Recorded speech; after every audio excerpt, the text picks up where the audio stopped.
We've got a great lineup of chief compliance officers to talk how they develop an effective risk management framework from such a diverse cross-section of fields. If we could start off, maybe Corinne, you could tell us, how do you develop an effective risk management framework? What constitutes an effective one for you? So in terms of risk management, it's really at a high level assessing a risk, communicating out what that risk is, and then determining how to mitigate that risk. But I think from the perspective of compliance officers, we look at that through the lens of what's an effective compliance program and how does that overlap with the elements of an effective compliance program. So we use the federal sentencing guidelines to determine what are those elements that we need to comply with, and it includes things like tone from the top and ensuring that that there's an effective communication from the top of the organization throughout the organization in terms of the importance of compliance, down to policies and procedures, which would include things like diligencing third parties, training to communicate out what those policies and procedures are, diligence, and then an audit and monitoring program as well. So to me, success has been when we put together a data analytics program, and then the business has come back and said, can we take that? And we're happy to take it because then it's more of a partnership with the business. And that's really what you want when you're looking at compliance and when you're looking at risk. If the compliance folks come in and they're seen as being the cop, no one's going to want to talk to them. So when you're the partner and you're looking at and you're working at it together and you come up with solutions as to how these issues can be dealt with, then suddenly you become a lot more popular. So I think that most sophisticated investment professionals understand that compliance is essential and important to doing business. The challenge is, no is the easy answer, right? So really it's assessing and being thoughtful about what the risks are in connection with any given transaction. And we want to be partners. We don't want to be seen as the roadblock. Another common risk that I hear a lot about is, the rogue insider. So how do you monitor to pick up what might be outlying characteristics or behaviors to flag that before it becomes a problem? The short answer is it's really difficult, and they're typically smart people who are the rogue insiders. They're probably very good at knowing how to play the system so that red flags don't occur on systems that are sent to others. So it's a challenge. What we've seen work successfully, at least in antitrust, is things like amnesty programs, internal audits, which are never very pleasant, but have been quite effective. And then some of the data and analytics have been really useful. When folks have targets, sometimes they think they should do the targets above anything else, and that hitting the target, you just do whatever you need to do to get that target. And how do you make that into a culture that everyone understands that, yeah, the target is there, the target might be a stretch target, but you do anything that's not appropriate in terms of getting that target, that's not what the company is looking for, that's not what the company wants. Yeah, I really think it is, and just to echo what Anna's saying, you lead by example. And it could be as blatant as the example you cited, or just nuanced ways. Like, here's the firm's policy on whatever, and if you're going to live to the exact words of that policy, I think that really sets the tone for everyone in the company, in the organization. And not just at the CEO level, it's like everyone who's heading up a business and has a team in place. We saw in the report that Ropes and Gray and the FT put together, that a lot of companies reported that their shareholders felt they weren't getting enough information about risk. So I'm curious of where you think the line is of how much you want to share with them about how you do your risk assessment and what it is that they want that they're not getting.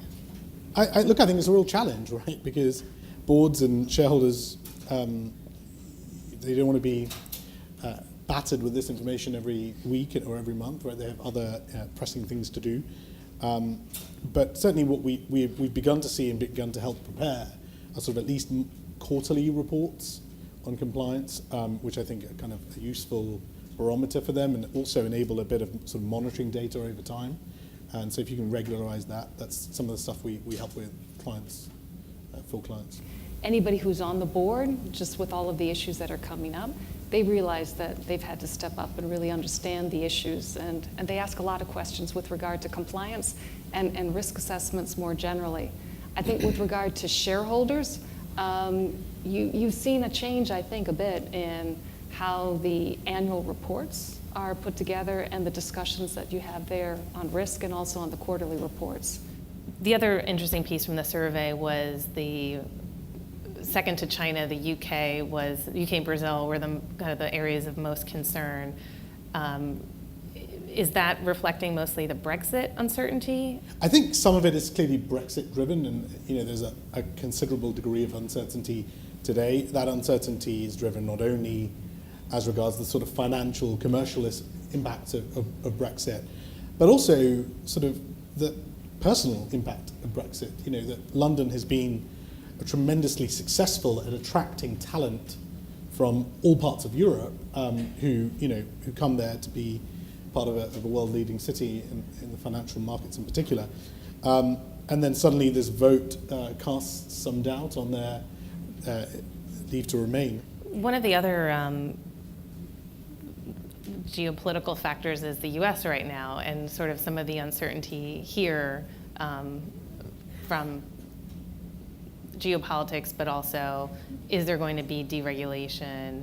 I mean, I think the best you can do is you follow the current regulatory regime that's out there, and for us, we very closely track the laws. We make sure that we're engage lobbying firms so we understand what might be coming down the pike.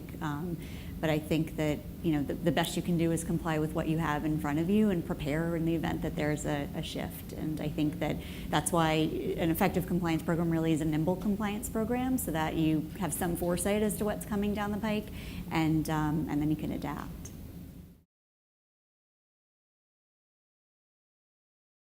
How do you ensure that when you're changing how you approach risk, that you don't invite more risk in? Well, I think one of the benefits for us being a smaller company, we're in constant communication with each other. So we do our best to not be siloed and make sure that people are talking to each other. Internal audit and finance, accounting, legal. There's an ongoing dialogue. Again, we have all these committees where we have different seats at the table to discuss transactions or new business lines. I have a global team at a global company, and the local teams are the teams that they're there every day. I sit in the DC area, and I need to know if there are issues going on in Thailand or Singapore, Korea, et cetera. The people who are embedded, people on my team or other teams that are actually there, are going to be better able to deal with those issues and better able maybe to investigate those issues, and maybe even better able to see other issues that are coming. Mm-hmm. What's the role of compliance on any new deal, new investment? So one of the things that we've created in the last 2 years, it went live in 2015, is a business risk committee, which is actually chaired by our chief legal officer. The chief compliance officer has a seat, the CFO has a seat, the chief operating officer has a seat, and then our two co-chief investment officers have a seat. So 6 people.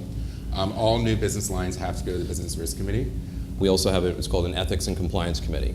That is a committee that I chair that has members of the executive committee on as well, all business leaders, as well as the head of HR, as well as the general counsel, as well as the company's controller and CFO. And it's a quarterly meeting, and we have a separate requirement that we have at least a quarterly check-in with them. What's the engagement like with the board? A lot of our PowerPoint presentations, our tagline is winning the right way. You'll hear my CEO say that at a lot of leadership meetings, and you'll see her leaders talk about that as well. In addition, we have a general counsel who I report to, who has a lot of direct engagement with the board, and there's nothing that really goes on at the board level that he's not involved with, and he is, it's fair to say he takes ethics and compliance very seriously.